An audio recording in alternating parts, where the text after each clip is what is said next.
Episode 02. Tak disentuh bintang. Alfian merenung di balkon, sibuk dengan pikirannya.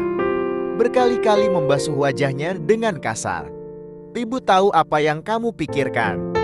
Alfian dibuat kaget dengan kedatangan ibunya yang tak disadarinya. Saking sibuk dengan pikirannya yang kalut. Bukan dengan wanita pilihanmu sendiri, tapi pilihan orang tuamu. Ibu berdiri di samping Alfian, putra satu-satunya. Alfian tak menjawab, dia hanya kembali menatap kosong pemandangan langit. Malam yang terang karena rembulan. Ibu melirik Alfian di sampingnya. "Yakinlah, jika pilihan kami pasti yang terbaik untukmu." Alfian tak segera menjawab, dia hanya menarik napas dalam lalu membuangnya kasar. "Semoga saja demikian," jawabnya kemudian dengan datar. "Bintang-bintang. Calon suamimu adalah seorang dokter. Setelah menikah, kamu akan ikut dengannya ke kota. Kamu akan tinggal di lingkungan baru, dengan suasana baru yang pastinya sangat berbeda dengan di sini. Umi hanya berharap kamu bisa tetap istiqamah dengan apa yang sudah Abah dan Umi ajarkan padamu. Dan terutama jadilah istri yang salihan." Umi memegang tangan putrinya. Aisyah menatap wajah sang ibu. Aisyah akan mengingat semua nasihat Umi dan Abah. Umi mengangguk sambil tersenyum lalu kemudian memeluk putrinya. Satu persatu anak Umi pergi ikut suaminya.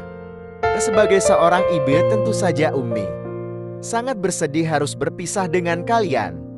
Umi mencoba menahan tangisnya. Aisyah mengeratkan pelukannya. Aisyah akan sering mengunjungi Umi nanti. Umi melepaskan pelukannya. "Tidak, nak. Suamimu seorang dokter. Dia pasti sangat sibuk dengan pekerjaannya. Jangan memintanya untuk sering-sering datang ke sini. Jangan merepotkannya. Datanglah jika dia yang mengajaknya." Aisyah terdiam. Setelah menikah, prioritas utama seorang wanita adalah suami dan keluarganya, bukan lagi orang tuanya. Dan ingat, istri yang salihah yaitu yang taat pada suaminya. Ingat itu baik-baik, nak. Umi sudah seringkali mengajarkan itu pada semua putri Umi. Aisyah mengangguk. Umi tersenyum kemudian mengelus kepala Aisyah. "Besok hari pernikahanmu. Umi yakin jika kamu sudah siap." Aisyah digandeng oleh sang ibu mertua menuju ke sebuah kamar. "Ini kamar suamimu," ucap ibu dengan sumringah. Aisyah melihat pintu di depannya. Ibu lalu membuka pintu kamar dan mempersilahkan Aisyah untuk masuk. "Masuklah, kamar mandinya ada di sebelah sana. Gantilah baju dan istirahatlah." Aisyah melihat sekeliling kamar. "Dengar, jangan sungkan. Ini rumahmu sekarang." Ibu berjalan mendekati Aisyah. "Kamu juga putriku sekarang. Anggap ibu seperti ibumu sendiri." Ibu memegang tangan Aisyah, senantiasa disertai dengan senyumannya yang hangat. "Iya, Bu. Terima kasih. Baiklah, ibu tinggal dulu. Mandilah dan istirahat. Oh iya, Alfian mungkin masih mengobrol di bawah karena banyak saudara-saudaranya yang datang," ucap ibu sembari berjalan meninggalkan kamar. Aisyah mengangguk. Sepeninggal ibu mertuanya, Aisyah kembali melihat sekeliling, mengamati seisi kamar yang terlihat sangat rapi dan bersih. Matanya kemudian terhenti pada sebuah foto yang terletak di atas nakas di samping tempat tidur. Aisyah berjalan mendekatinya. Aisyah mengambil bingkai foto itu. Dia mengamati sosok orang. Di dalam foto yang tak lain adalah Alvin, pria atau lebih tepatnya orang asing baginya, tapi kini berstatus sebagai suaminya. Aisyah terus mengamati wajah di foto itu dengan seksama, karena baru kali ini dia bisa melihat wajah suaminya dengan jelas, hingga dia tahu jika benar apa yang dikatakan oleh teman-teman santrinya, jika suaminya mempunyai wajah yang tampan selama acara pernikahan tadi siang. Aisyah sama sekali tidak berani menatap atau bahkan melihat wajah suaminya, walaupun mereka disandingkan di atas pelaminan dan saling berdekatan. Namun tentu saja Rasa canggung teramat sangat Aisyah rasakan. Hingga untuk mencuri pandang saja, dia tidak berani melakukannya.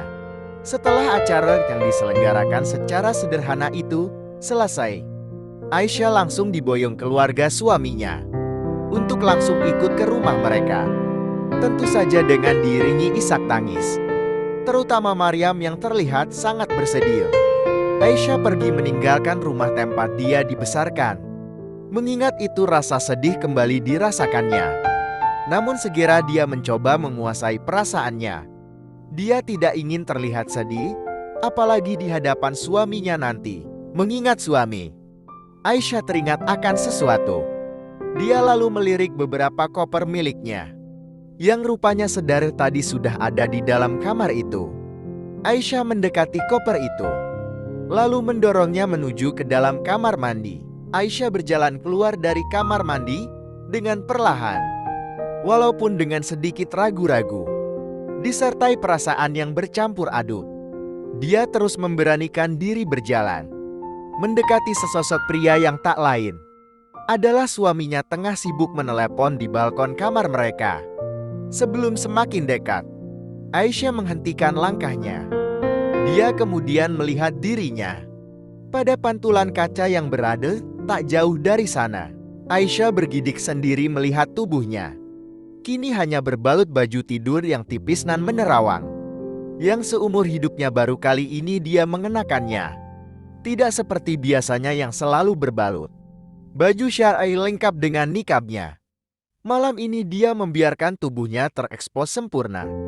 Sudah pasti karena ini malam pertama pernikahan baginya dan sang suami. Dia yang sudah dibekali cukup ilmu agama, tahu jika kini saatnya dia harus melayani sang suami. Siap tidak siap, mau tidak mau dia harus melakukannya. Karena itu adalah kewajibannya sebagai seorang istri. Aisyah kembali melangkahkan kakinya, mendekati pintu menuju balkon yang sedikit terbuka.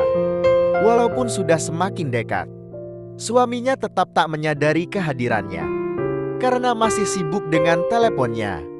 Aku tidak akan menyentuhnya. Aku tidak mungkin menyentuhnya karena aku hanya mencintaimu. Seketika Aisyah menghentikan langkahnya.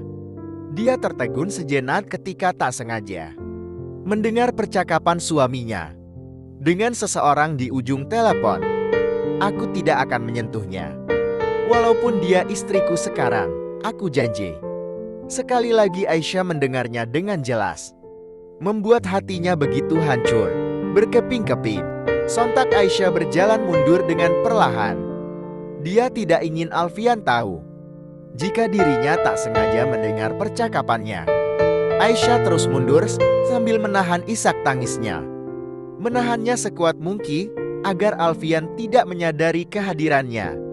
Dia tak ingin suaminya itu melihat dirinya dengan baju yang dikenakannya, karena itu akan sangat membuatnya malu. Malu karena dirinya terlalu percaya diri.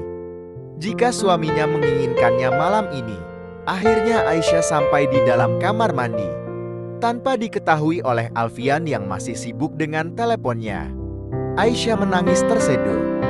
Dia mencurahkan kesedihannya mengetahui jika suaminya ternyata mencintai wanita lain. Umi, ucap Aisyah pelan di sela-sela tangisnya.